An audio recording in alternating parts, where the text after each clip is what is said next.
Hi, 4th and 5th graders. Our last project is going to be Tessellations by MC Escher. You have already watched the video, so you should know a little bit about MC Escher. So I am going to show you how to make the tessellator and then how to trace them correctly so there is no space in between. If there is space in between, you're gonna get some points off because this should fit together like a puzzle piece. If you go too quick while you're tracing or when you're cutting and taping, then you're gonna have problems. So precision, do it correctly, do it slow, and do it neatly. Otherwise you're gonna have some really hard time with this. If you need help, ask somebody because these get kind of tricky. Some kiddos need a lot of help with this in my class. So let me know if you need help. Ask a parent, ask a brother or sister who are older than you. Ask somebody if you need help. Good luck. All right, kiddos, I am digging deep into my kids' art supplies today. I can't get back into my classroom. Woodside is under construction, so the things that I keep forgetting that I should have brought home, I can't go get. So we're gonna need something a little thicker for this project. So if you have any index cards at home, scrapbooking paper, just something a little thicker. These are actually recipe cards that I've never used. So I actually have 2 of them because I need these to be a square. So if I go like this and do it, line up this edge, and then draw a line going down this side, when I cut this, big alligator cuts, it should be a perfect square, and that's what I need. Another way to do it is to fold it diagonally. Excuse me. But that gives you a crease, and so that's not really helpful for this project. And then the last way to do it is to measure. This is a 4-inch side, so going from here I measure 4 inches, and then I put a little line going up and down, not side to side, and then I put another little line at the bottom, up and down, and then I draw a straight line from there to here, and then I cut, nice big cuts. So you're gonna need scissors for this project. You're going to need tape for this project. Glue is not gonna work. Hopefully you have all of those supplies at home. If not, let me know and we'll figure something out. Email me at evinkm@westottawa.net or at my phone number that is listed on Canvas. So we are going to make our tessellator. So the puzzle piece we're going to make. We are going to put a dot in the middle. I'm going to put a little line at the top, left and right corners. Then I am going to draw a interesting line, but I have a lot of no's for this one. So you cannot do an overlapping line. That will not work. It will make some negative space, and we cannot have any negative space. This is going to go together like a puzzle piece. And so, you know, when you put that puzzle together and that little area that has a hole in it, if that little tab part comes off, then the puzzle doesn't look right. You don't want something that goes too close together because you're gonna have to cut this line, and it's gonna be almost impossible to cut this line without cutting anything off of this. Okay, so you just want it can be round, it can be pointed. Just don't get it too detailed. Don't put it too close to the line. So we're gonna start here, go to the dot, and go back up. So going over, going through the dot, and then going back up. Okay, then I'm going to cut right on that line. We're not gonna double cut. So if you accidentally go too far, don't go back and recut it. Don't cut that spot off. We need that little spot right there. So don't do it. Just cut one time, even if you get off the line. That's okay. The line is just there for your guidance. You had to go from corner to corner. Don't cut off the edge. Don't cut off any points. So when I put this back together, yes, I didn't stay on the line very good, but that's okay. What matters is that I put this back together and there's no pink background paper showing through. Then you're going to take this piece and you are going to slide it down, reline it up. And if you made that index card or piece of paper, whatever you're using, a good square, then it should line up perfectly if you did everything correct. I'm going to add a little bit more tape to this so this line is fully taped. I am going to cut the extra tape. You probably can't see it because all the tape I had at home was Scotch tape, see-through wrapping paper tape. So I am cutting off this edge. I'm not folding it over, but I do not want to cut any of the yellow index card off.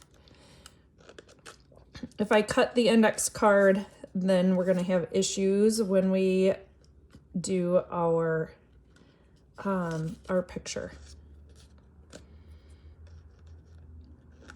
Okay, so this is what that looks like. You should have two straight lines, and the top and the bottom should match up, positive space to negative space. Next, we are going to draw a line from the top to the bottom. I don't want anything too small, so you're not going to go here and here to cut these in half. I like going from here. Yes, you go right through the taped. Again, have fun with this line, but don't make any spot too small. Okay, so you're gonna draw a line from the top to the bottom part, not making it too small. And then you're gonna cut right on that line. Again, don't go back and recut if you mess it up. Big alligator cuts, trying to make a cut that is not too choppy. Okay, then we go back and we try and fit it back together. That piece of tape should still all line up, and you are then going to take the left piece and slide it. We're not rotating at all. Slide it, and this tape should line back up again. Try not to put any space in between those two pieces, and then cut off the extra tape, but do not cut the paper at all. So again, it's kind of hard to see since it's Scotch tape, clear tape, but we're gonna do the best that we can. So that index card that I started with was a 4x4 square. Your square can be 4x4, 3x3, 2 by 2. I wouldn't get much smaller than that or bigger than that. Okay? So I'm going to then grab a piece of paper.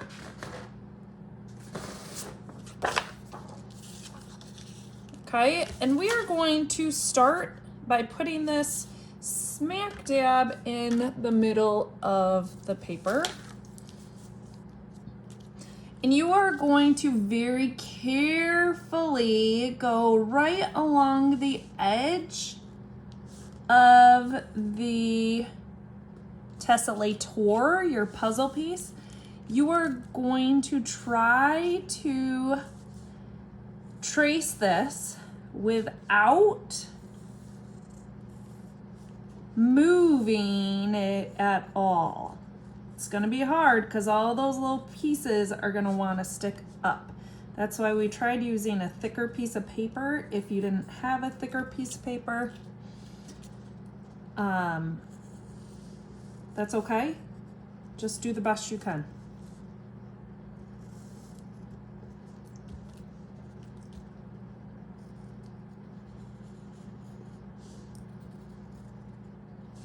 Okay, so when I pick this up, I'm not picking it up, I'm not twisting it all over the place. I want it to stay on my paper. So what I'm gonna do now is try and figure out where this puzzle piece fits nicely. You should not have to rotate it to fit. You should not have to flip it over to fit. If you do, then you did something wrong making the puzzle piece.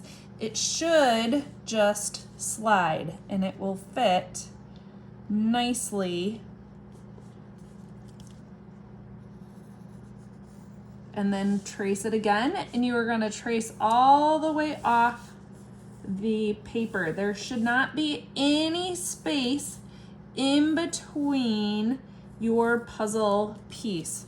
You are also not going to trace the whole thing this time. You're only going to trace the new part. So since this part already touches, you don't need to retrace it. Then I'm going to slide it again. So from here, I went to here. And I should be able to fit it here. But I'm gonna go over here since it will touch more lines. Since I'm at the beginning of tracing, I wanna make sure I have it all traced correctly. If you need a parent's help for this or a siblings, don't be afraid to ask them. I help a lot of students find the right places. You also need to make sure when you do this that you don't have any random spaces on the edges. Those little edge pieces need to be done correctly too.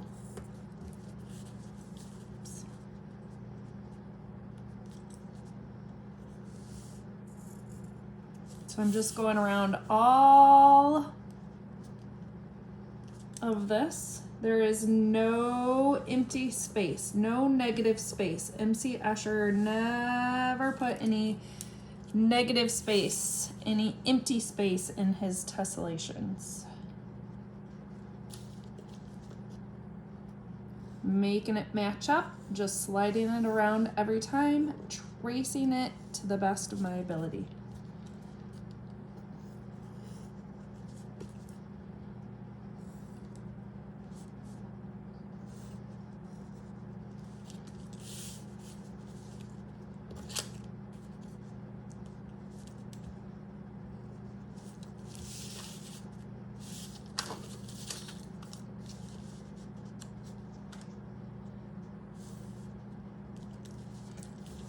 So this little spot right here doesn't match up exactly in both spaces. That's because my paper is not the thickest paper and it picks up when I trace a little bit. But I don't want to retrace any spots. I don't want little negative space. Okay, so I need to just let it go. If there's a teeny tiny space like this, let it go. I'm actually gonna fix that though. Maybe. Or I just ruined it.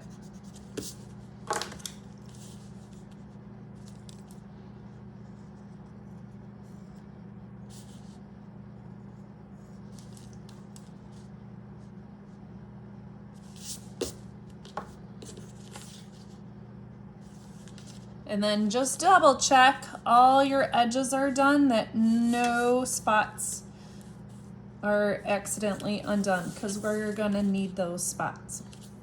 Okay? So now you're going to flip your paper over.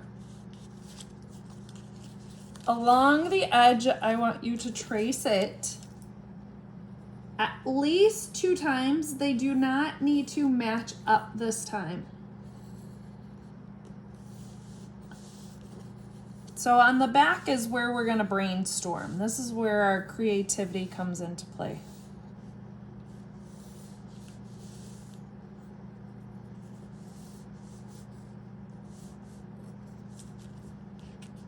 Okay, so there's one, and I'm not gonna do it the same way. I'm going to rotate it. It needs to fit on the paper though, so don't let any parts off, and this time I don't want them touching. So I think because of my size of my index card, I'm only gonna get 2 on here. In my classroom, I do a 3x3 square, and I make them do 3 brainstorms. So if you can get 3 brainstorms on the back, that would be terrific. If you can't, then you can't. You don't want to flip it over because that's not going to work either. So don't start in the middle, because if you start in the middle, then you're not going to have enough space to brainstorm these at all. So the reason why we do it on the back, lots of different directions, is because we need to figure out what we think this looks like. And I want you to figure that out. I want you to pick a couple different things that you think this might look like. And you can move these around. You can kind of divide them up into 2 different things if you want. Okay, a couple thoughts when I was trying to figure out what I wanted this to look like. We had traced these 2 when I paused my video. I have retraced the outside of the Tessellator, the puzzle piece, because you cannot draw outside of the puzzle piece. So I'm gonna pick this fish. So I am going to put this back on here so I know which direction it goes. And then I am going to draw right on top of this what I drew on here.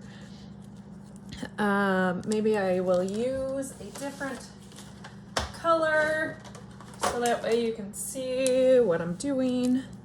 Okay, so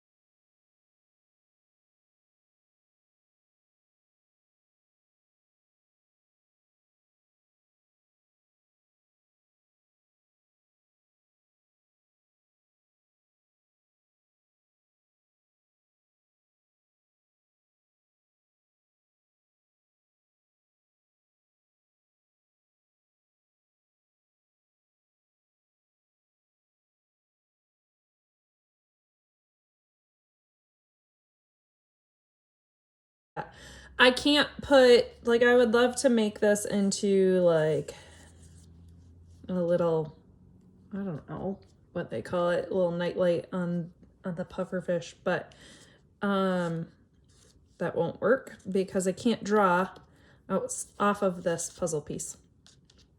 Okay, so once I have that done, I can now go back and draw my fish, the same exact fish on every single one.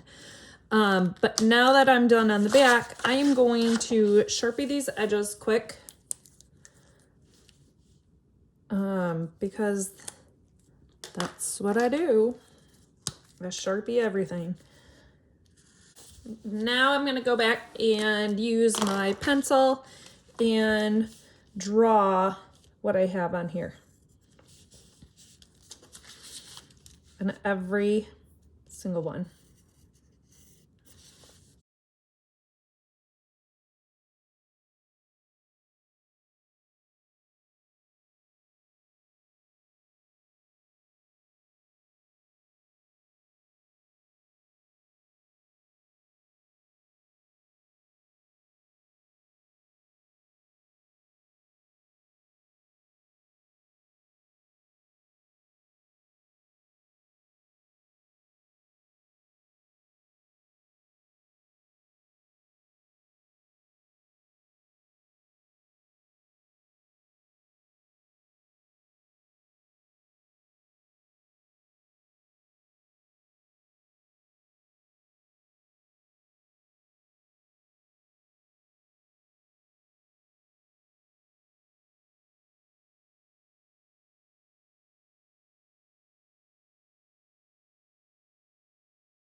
All right, so I have now Sharpied everything. If you have a Sharpie, use it, trace over this. I used the big Sharpie, the big chisel tip Sharpie for in between my tessellators and the normal Sharpie when I did the details, and then I went ahead and erased all my pencil lines. If you don't have a Sharpie, that's fine. If you do, I would love it if you traced over all your pencil lines because it'll just make it that much better. We're going to color these in a checkerboard pattern. What that means is every other one is going to be a different color. So fish 1 is going to be one color, fish 2 is another color, fish 3 is the same as number 1, okay? But I don't want these all one color. I want them detailed, I want them fun, and I want them awesome. So I am going to do this middle one since the whole thing is on there. So we are going to color this one with a blue eye. I'm going to leave the white of his eye white. I'm going to leave the little highlight in his eye white. Then the rest of him, let's see, I'm going to do this color.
Okay, so fish number 1 is colored orange and red. So fish number 2, I'm going to do yellow and green, and I'm going to give him a green eye. So it's kind of hard to figure out where one ends, the other one begins. If this one is orange and red, then can this one or this one, which one? Just do the best you can. I am not going to mark you off if you get one out of place, but I want you to do the best that you can do. So I like to pick one that's touching a lot of. So I'm gonna do this eye green. So this is the fish I'm doing next. And then I'm gonna skip over to this fish since it goes in order. So these two will be my green and yellow fish. And then when I get to here, we'll try and just figure it out.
So now I have this whole row done.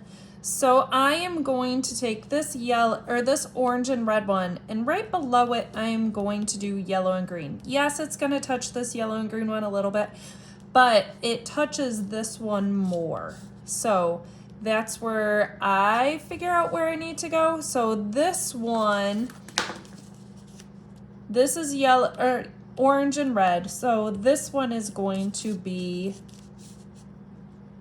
yellow and green. This one is orange and red, obviously, we just said that. So the one that touches on top of it is going to be yellow and green as well. So that's where we go next. So if this spot right here is green on this fish, then it's going to be green on this fish.